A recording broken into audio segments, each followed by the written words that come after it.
누가복음 1장. 우리 가운데서 일어난 일에 대하여 차례대로 쓰려고 한 사람들이 많이 있었습니다.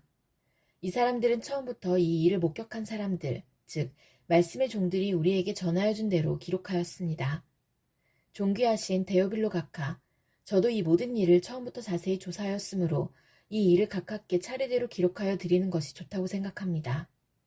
이는 이미 배우신 것들이 모두 사실이라는 것을 알게 하려는 것입니다. 유대왕 헤롯 시절에 아비아조의 사가랴라고 하는 제사장이 한 사람이 있었습니다. 그의 아내는 아론 가문의 딸로 이름은 엘리사벳이었습니다.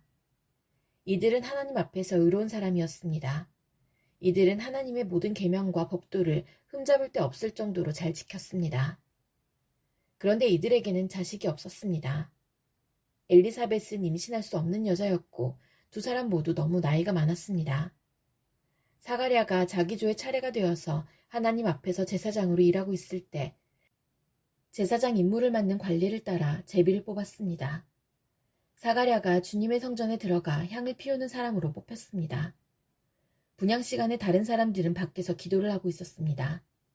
그때 주님의 천사가 사가랴 앞에 나타나 분향하는 제단 오른쪽에 섰습니다. 사가랴는 천사를 보고 매우 놀라서 두려움에 휩싸였습니다. 천사가 그에게 말했습니다. 사가랴야, 두려워하지 마라. 내 기도를 하나님께서 들으셨다. 내 아내 엘리사벳이 아들을 가지게 될 것이다. 그의 이름을 요한이라고 하여라. 그 아들은 내게 기쁨과 즐거움이 될 것이다. 또한 많은 사람들이 그가 태어남을 즐거워할 것이다. 그 아들은 하나님 앞에서 큰 인물이 될 것이다. 그는 포도주와 술을 마시지 않으며 어머니 뱃속에 있을 때부터 성령으로 충만해질 것이다. 그는 이스라엘 자손들 중에서 많은 사람들을 주 하나님께로 돌아오게 할 것이다. 그는 엘리야의 심령과 능력을 가지고 주님보다 먼저 올 것이다. 그래서 아버지의 마음을 자녀에게로 향하게 하며 순종하지 않는 사람들을 의인의 지혜로 돌아서게 할 것이다. 그래서 사람들에게 주님을 맞을 준비를 하게 할 것이다. 사가랴가 천사에게 말하였습니다. 이 일이 일어날지 제가 어떻게 알겠습니까? 저는 늙었고 제 아내 또한 늙었습니다. 천사가 사가랴에게 대답하였습니다. 나는 하나님 앞에서 섬기고 있는 가브리엘이다. 하나님께서 이 기쁜 소식을 전하라고 나를 너에게 보내셨다. 들어라. 때가 되면 이루어질 내 말을 내가 믿지 않았으므로 이 일이 이루어질 때까지 너는 말을 하지 못하게 될 것이다. 사람들이 밖에서 사가랴를 기다리고 있었습니다. 사람들은 그가 성전에서 늦어지는 것을 이상하게 생각하였습니다. 사가랴가 밖으로 나왔는데 아무 말도 할 수 없었습니다. 사람들은 그가 성전 안에서 환상을 본 줄 알게 되었습니다. 사가랴는 단지 손짓만 할 뿐 말을 하지 못했습니다. 제사장 직무기간이 끝난 뒤에 사가랴는 집으로 돌아갔습니다. 그 후에 엘리사벳이 임신하게 되었습니다. 그녀는 임신한 후 5달 동안 집 밖에 나오지 않았습니다. 그녀가 말했습니다. 주님께서 나를 너그러이 돌보아 주셔서 아이를 주심으로 사람들로부터 당하는 내 부끄러움을 없애주셨다. 임신한 후 6째 달에 하나님께서 가브리엘 천사를 나사렛이라고 하는 갈릴리의 한 마을로 보내셨습니다. 가브리엘은 다윗 가문의 요셉이라고 하는 사람과 약혼한 처녀에게 가게 되었습니다. 이 처녀의 이름은 마리아였습니다. 천사가 마리아에게 와서 말했습니다. 은혜를 입은 여인이여 기뻐하여라. 주께서 당신과 함께하길 빈다. 마리아는 천사의 말을 듣고 너무나 놀라서 이게 도대체 무슨 소리인가 하고 생각하였습니다. 천사가 마리아에게 말했습니다. 마리아야, 두려워하지 마라. 하나님께서 내게 은혜를 베푸신다. 보아라, 내가 아이를 임신하게 되어 아들을 낳을 것이다. 너는 그 이름을 예수라고 하여라. 그는 크게 되어 가장 높으신 분의 아들이라고 불릴 것이다. 주 하나님께서 그에게 그의 조상 다윗의 왕좌를 주실 것이다.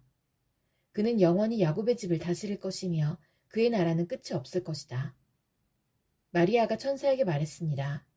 나는 남자를 알지 못하는 처녀인데 어떻게 이런 일이 있을 수 있습니까? 천사가 마리아에게 대답했습니다. 성령이 내게 내려오시고 가장 높으신 분의 능력이 너를 감싸주실 것이다. 태어날 아이는 거룩한 분, 하나님의 아들이라고 불릴 것이다. 보아라, 내 친척 엘리사벳도 나이가 많지만 임신하였다. 그녀는 임신하지 못한다고 생각하였으나 벌써 임신한 지 6달이 되었다. 하나님께서는 하지 못하실 일이 없다. 마리아가 말했습니다. 보소서, 저는 주님의 여종이오니 당신의 말씀대로 제게 이루어질 것을 믿겠습니다. 그러자 천사가 마리아에게서 떠나갔습니다. 그 무렵에 마리아가 일어나 유대지방 산골에 있는 동네로 서둘러 갔습니다. 사가랴의 집으로 들어가서 엘리사벳에게 인사하였습니다. 엘리사벳이 마리아의 인사를 받을 때 아기가 뱃속에서 뛰놀았습니다. 엘리사벳이 성령으로 충만하여져서 큰 소리로 외쳤습니다. 당신은 여인들 중에서 가장 복받은 자입니다. 당신의 뱃속에 있는 열매가 복됩니다. 내 주님의 어머니께서 내게 오시다니 무슨 일입니까? 보소서, 당신이 인사하는 소리가 내 귀에 들릴 때에 내 뱃속의 아이가 기뻐서 뛰어놀았습니다.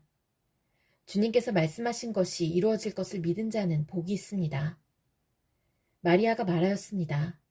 내 영혼이 주님을 찬양합니다. 내 영혼이 나의 구주 하나님을 기뻐합니다. 그것은 주님께서 이 여종의 비천함을 돌보셨기 때문입니다. 이제부터는 모든 세대가 나를 복되다 할 것입니다.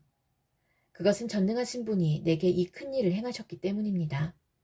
주님의 이름은 거룩합니다. 주님의 자비하심은 하나님을 두려워하는 자에게 대대로 있을 것입니다. 주님은 강한 팔로 권능을 행하시고 마음이 교만한 자를 흩으셨습니다.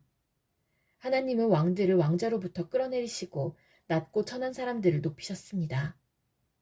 굶주린 사람들을 좋은 것으로 채우시고 부자를 빈손으로 돌려보내셨습니다. 주님은 자비를 기억하시며 주님의 종 이스라엘을 도우셨습니다. 우리 조상들에게 말씀하신 대로 아브라함과 그 자손들을 영원히 도우실 것입니다. 마리아는 엘리사벳과 함께 석 달쯤 있다가 집으로 돌아갔습니다. 해산할 날이 이르러 엘리사벳은 아들을 낳았습니다. 이웃 사람들과 친척들은 주께서 엘리사벳에게 큰 은혜를 베푸신 것을 듣고 함께 기뻐하였습니다. 이 사람들은 아이가 태어난 지 8일째 되는 날에 아이에게 할례를 하려고 왔습니다. 이들은 아버지의 이름을 따서 아이의 이름을 사가랴라고 지으려고 하였습니다. 그러자 아기 어머니가 말했습니다. 안 됩니다. 요한이라고 지어야 합니다. 사람들이 엘리사벳에게 말했습니다. 하지만 당신 가문 중에 그런 이름을 가진 사람은 하나도 없어요. 사람들은 아버지인 사가랴에게 손짓을 하여 아이의 이름을 무엇이라고 짓기 원하는지 물었습니다. 그러자 사가랴는 쓸 것을 달라고 하여 아기 이름은 요한이라고 썼습니다. 이를 본 사람들이 모두 이상히 여겼습니다. 그 즉시 사가랴의 입이 열리고 혀가 풀려 하나님을 찬양하였습니다. 주변에 있는 사람들이 모두 두려워하였고 이 모든 이야기는 유대 온 산골에 전해졌습니다. 이 이야기를 들은 사람은 모두 이 사실을 마음이 새기며 이 아이가 장차 어떤 인물이 될까 하고 말했습니다. 그것은 주님의 손이 아이와 함께 하셨기 때문입니다. 요한의 아버지 사가랴가 성령으로 충만하여 예언하였습니다. 주 이스라엘의 하나님은 찬양을 받으실 분이시다. 주께서 백성들을 돌보시며 구원을 베푸셨다. 하나님의 종 다윗의 집에서 우리를 위한 구원의 뿔을 드셨다. 옛날 거룩한 예언자의 입으로 말씀하셨다. 우리를 원수에게서 구원하시고 우리를 미워하는 모든 사람의 손에서 건져내셨다. 주님께서 우리 조상에게 자비를 베푸시고 거룩한 언약을 기억하셨다. 이것은 우리에게 주시려고 우리 조상 아브라함에게 하신 맹세다. 우리를 원수들의 손에서 구원하셔서 두려움 없이 주님을 섬기게 하셨고 평생 동안 주님 앞에서 거룩하고 의롭게 살아가게 하셨다. 아기야, 너는 가장 높으신 분의 예언자로 불릴 것이다. 내가 주님보다 앞서가며 주님의 길을 준비할 것이다. 백성들에게 죄를 용서받는 구원의 지식을 줄 것이다. 우리 하나님의 사랑과 자비로 인하여 떠오른 태양이 높은 곳에서 어두움과 죽음의 그늘에 앉은 우리들에게 빛을 비출 것이다. 그래서 우리의 발을 평화의 길로 인도하실 것이다. 아기는 자라서 심령이 강해졌습니다. 요한은 이스라엘 백성 앞에 나타나는 날까지 광야에서 살았습니다. 누가복음 2장. 그때 아구스도 황제가 내린 칙령에 따라 온 나라가 호적 등록을 하게 되었습니다. 이것은 구레뇨가 시리아의 총독으로 있을 때 행한 첫 번째 호적 등록이었습니다. 그래서 모든 사람들이 호적을 등록하러 고향으로 가게 되었습니다. 요셉도 다윗 가문의 자손이었으므로 갈릴리 나사렛을 떠나 유대 지방에 있는 다윗의 마을로 갔습니다. 이 마을은 베들레헴이라고 불렸습니다. 그는 약혼한 마리아와 함께 호적을 등록하러 갔습니다. 마리아는 그때 임신 중이었습니다. 이들이 베들레헴에 있는 동안 아기를 낳을 때가 되었습니다. 마리아는 첫 아들을 낳아 포대기에 싸서 구유에 눕혀두었습니다. 그것은 여관에 이들이 들어갈 빈방이 없었기 때문입니다. 그 근처 들판에서 목자들이 밤에 양떼를 지키고 있었습니다. 주님의 천사가 갑자기 이들 앞에 나타났습니다. 주님의 영광이 그들을 둘러 비추자 이들은 몹시 두려워하였습니다. 천사가 그들에게 말했습니다. 두려워 마라. 보아라. 모든 백성을 위한 큰 기쁨의 소식을 가지고 왔다. 오늘 다윗의 마을에 너희를 위하여 구세주께서 태어나셨다. 그는 곧 그리스도 주님이시다. 포대기에 쌓여 구유에 누워있는 아기를 볼 것인데 이것이 너희에게 주는 증거이다. 갑자기 그 천사와 함께 많은 하늘 군대가 나타나 하나님을 찬양하였습니다. 높은 곳에서는 하나님께 영광, 땅에서는 하나님께서 기뻐하시는 사람들에게 평화. 천사들이 목자들에게서 떠나 하늘로 사라지자 목자들이 서로 말했습니다. 베들레헴으로 어서 가서 주께서 우리에게 알려주신 일이 일어났는지 확인합시다. 이들은 서둘러 가서 마리아와 요셉 그리고 구유에 누인 아기를 보았습니다. 목자들이 확인하고 이 아이에 대하여 자기들이 들은 것을 그들에게 이야기해 주었습니다. 목자들의 말을 듣고 사람들은 모두 놀랐습니다.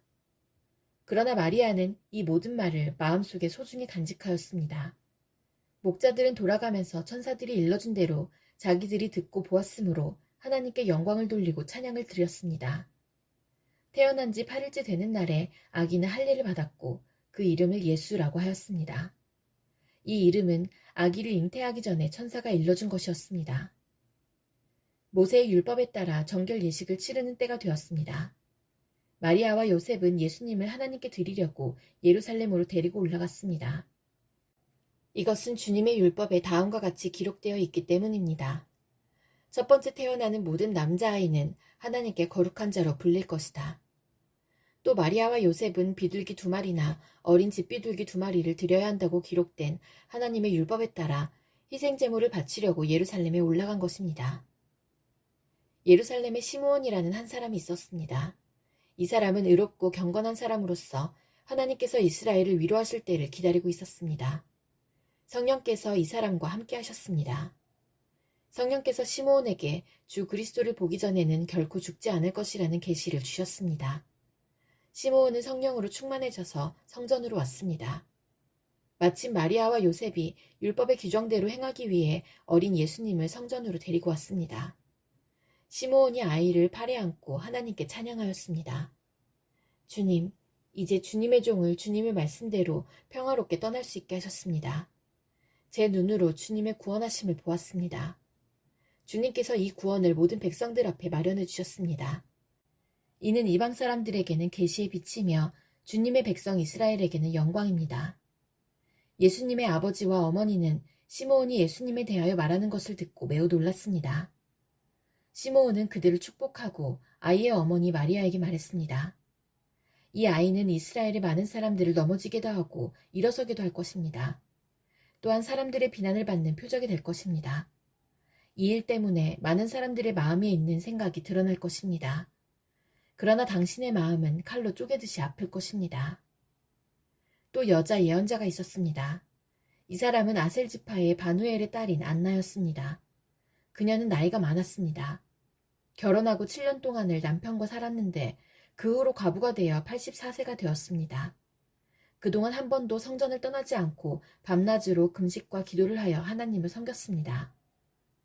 바로 그때 그녀가 와서 하나님께 감사를 드리고 예루살렘의 구원을 기다리는 사람들에게 이 아이에 대해 이야기하였습니다. 아이는 주님의 율법에 따라 모든 일을 다 마치고 갈릴리에 있는 고향 나사렛으로 돌아왔습니다. 아이는 점점 자라고 튼튼해졌으며 지혜도 많아졌습니다. 하나님의 은혜가 아이와 함께하였습니다. 해마다 6월절이 되면 예수님의 부모는 예루살렘으로 올라갔습니다. 예수님이 12살이 되었을 때에도 6월절 관습을 따라 예루살렘으로 올라갔습니다. 6월절이 끝나고 집으로 돌아오는데 소년 예수님은 예루살렘에 남아 있었습니다. 하지만 부모들은 이 사실을 몰랐습니다. 단지 그들은 예수님이 일행들 속에 있을 것으로만 생각하고 있었습니다. 그렇게 하루 정도 길을 간 후 요셉과 마리아는 예수님을 친척들과 친지들 가운데서 찾기 시작했습니다. 그러나 예수님을 발견하지 못하자 예수님을 찾으러 다시 예루살렘으로 되돌아갔습니다. 3일 뒤에 그들은 성전에서 예수님을 발견하였습니다. 예수님은 성전에서 율법학자들 사이에 앉아서 듣기도 하고 묻기도 하면서 계셨습니다. 그의 이야기를 듣는 모든 사람들이 예수님의 슬기와 대답에 놀라워했습니다. 예수님의 부모도 그를 보고는 매우 놀랐습니다. 어머니가 말했습니다. 아들아, 왜 이렇게 하였느냐? 내 아버지와 내가 걱정하며 너를 찾아다녔다. 그때 예수님께서 대답했습니다. 왜 저를 찾으셨습니까? 제가 아버지 집에 있어야 할 것을 모르셨습니까? 그러나 그들은 예수님이 하신 말씀을 이해하지 못했습니다. 예수님은 부모와 함께 나사렛으로 내려갔습니다. 그리고 부모에게 순종하였습니다. 마리아는 이 모든 일들을 마음속에 간직해 두었습니다. 예수님은 지혜와 키가 더욱 자랐고 하나님과 사람들로부터 사랑을 받았습니다.